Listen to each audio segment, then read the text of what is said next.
तो students last lecture में हमने देखा आपको तीन चीज़ें याद रखनी है। First, purpose of index number. आप प्राइस निकालने के लिए इंडेक्स नंबर निकाल रहे हो, आप क्वांटिटी के लिए इंडेक्स नंबर निकाल रहे हो, आप वैल्यू निकालने के लिए इंडेक्स नंबर निकाल रहे हो, या आपका कुछ स्पेशल पर्पस है, ये आपको याद रहना चाहिए। आप दो अलग अलग चीज़ों की प्राइस कंपैरिजन कर रहे हो तो आप प्राइस इंडेक्स इस्तेमाल करोगे। आप दो अलग अलग चीज़ों के प्रोडक्शन को दिखा रहे हो तो आपको प्रोडक्शन इंडेक्स या क्वांटिटी इंडेक्स इस्तेमाल करना है।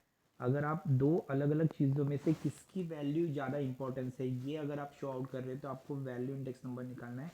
अगर आप चीज़ें इंपोर्ट एक्सपोर्ट कर रहे हो या अगर आप लेबर की प्रोडक्टिविटी काउंट कर रहे हो या लेबर कितना प्रोड्यूस कंपल्सरी कर सकता है एक दिन में, एक साल में, ये कंपैरिजन कर रहे हो तो आपको स्पेशल पर्पस इंडेक्स काउंट करना है। नेक्स्ट है selections of base year. Base years का मतलब होता है रेफरेंस ईयर। आपको जो बेस ईयर आप दो चीज़ों की कंपैरिजन के लिए इस्तेमाल कर रहे हो, फर्स्ट ऑफ ऑल आपको ये याद रखना है कि वो बेस ईयर नॉर्मल ईयर होना चाहिए। नॉर्मल ईयर का मतलब है उसमें कुछ भी नेचुरल कैलेमिटीज़ नहीं आनी चाहिए, जैसे अर्थक्विक नहीं होना चाहिए, वोल्केनोज नहीं आना चाहिए, फ्लड नहीं आनी चाहिए, हैवी रेनफॉल नहीं होना चाहिए, कंस्ट्रक्शन डैमेज होना नहीं चाहिए। ये सब चीज़ें नेचुरल कैलेमिटीज़ है जो नहीं होनी चाहिए, ये उन्होंने बोला है। उसी के साथ उन्होंने ये भी बताया है कि आप जो चीज़ की कंपैरिजन कर रहे हो उसमें ज़्यादा डिस्टेंस नहीं होना चाहिए। नेक्स्ट, आप थर्ड पॉइंट हमने सीखा था that is selections of atoms. उसमें हमने ये बोला था कि जो गुड्स एंड सर्विसेज हम चूज़ कर रहे हैं वो गुड्स एंड सर्विसेज के एक सिंगल कम्युनिटीज़ को चूज़ करने के बजाय उसके ग्रुप को चूज़ करो। और सेकेंड, जो भी चीज़ की आप कंपैरिजन कर रहे हो वो स्टैंडर्ड प्रोडक्ट होना चाहिए, उनको ग्रेड आनी चाहिए ABC, फर्स्ट कौन सा, सेकंड कौन सा, थर्ड कौन सा, ऐसे ग्रेड वाइज वो लिखने आना चाहिए। इसकी तरफ ध्यान देना है। अगर वो ग्रेड वाइज नहीं रहेगा तो उसका कुछ भी मतलब नहीं रहेगा और उस चीज़ की प्राइस इंडेक्स आप नहीं निकाल पाओगे। Price. Next, selections of price quotations. The price of selected commodities may be vary from place to place, shop to shops at the same market.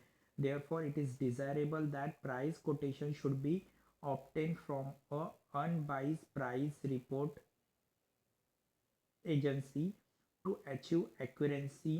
Proper selections to representative place and person is required. Okay.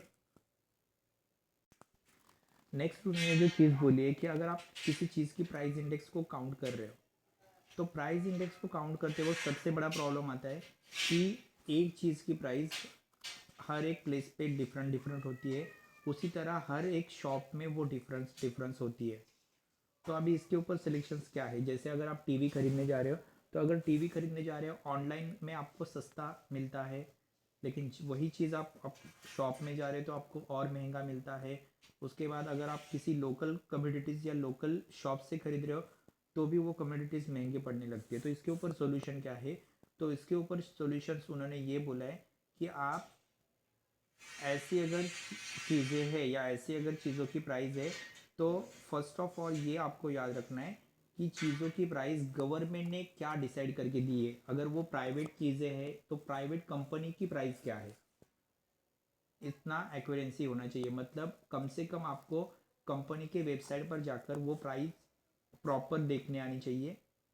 उसी के साथ आपको proper selection करना आना चाहिए क्योंकि बहुत सारे जगह से वो चीज़ें आती है।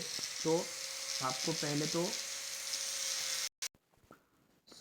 First one they are saying that to achieve the accuracy, मतलब आपको चीज़ों की एक्यूरेट प्राइस मालूम होनी चाहिए फर्स्ट ऑफ ऑल। दूसरा, जो भी आप चीज़ें लोगे उसका प्रॉपर प्लेस सिलेक्शंस करना है, क्योंकि अगर मुंबई में है तो उसकी प्राइस हाई रहेगी, अगर आप गांव से खरीद रहे हो तो उसकी प्राइस थोड़ी सी कम रहेगी। इसलिए प्लेस का कंपैरिजन प्रॉपरली करने आना चाहिए। ओके। और तीसरा है पर्सन भी रिक्वायर्ड है। पर्सन यानी कंपनी का मालिक, क्योंकि वो प्रॉपरली सामने आकर उसने सबको बताना चाहिए कि नॉर्मल प्राइस मैंने एवरेज प्राइस इतनी रखी है और आप इससे ज़्यादा यानी इतनी प्राइस तक कस्टमर से प्राइस उसकी ले सकते हो। तो ये कंपैरिजन अगर हो गई तो आपको प्रॉपर प्राइस कोटेशन मिलेगा। ओके, और अगर प्रॉपर प्राइस कोटेशन मिलेगा तभी आप उन दो अलग अलग चीज़ों की प्राइस की कंपैरिजन कर सकते हो। आए समझ में? इसलिए एक्यूरेंसी बहुत इंपॉर्टेंस है। एक्यूरेंसी मीन्स आपको कम से कम उस चीज़ की प्राइस कितनी होगी ये मालूम होना चाहिए। उसी के साथ प्रॉपर प्लेस पे सिलेक्शन करने आना चाहिए, जैसे अमेज़ॉन है या बाकी जो वेबसाइट्स है जहाँ से आपको वो चीज़ परचेस करनी है, तो वहाँ पे आपको सस्ता मिलेगा या आपको बाहर मार्केट में जाकर शॉप से परचेस करते पर सस्ता मिलेगा, ये प्लेस चूज़ करने आना चाहिए। और तीसरा है पर्सन्स, आप कौन से पर्सन से ले रहे हो वो भी इम्पोर्टेंट है। अगर आप कंपनी के डायरेक्ट मार्केट से कंपनी से उठा रहे हो तो आपको वो चीज़ सस्ती मिलेगी, उसी तरह आप शॉप से ले रहे हो तो आपको वो चीज़ महंगी पड़ेगी। ये सिंपली प्राइस का डिस्ट्रीब्यूशन होता है जो आपके दिमाग में आना चाहिए।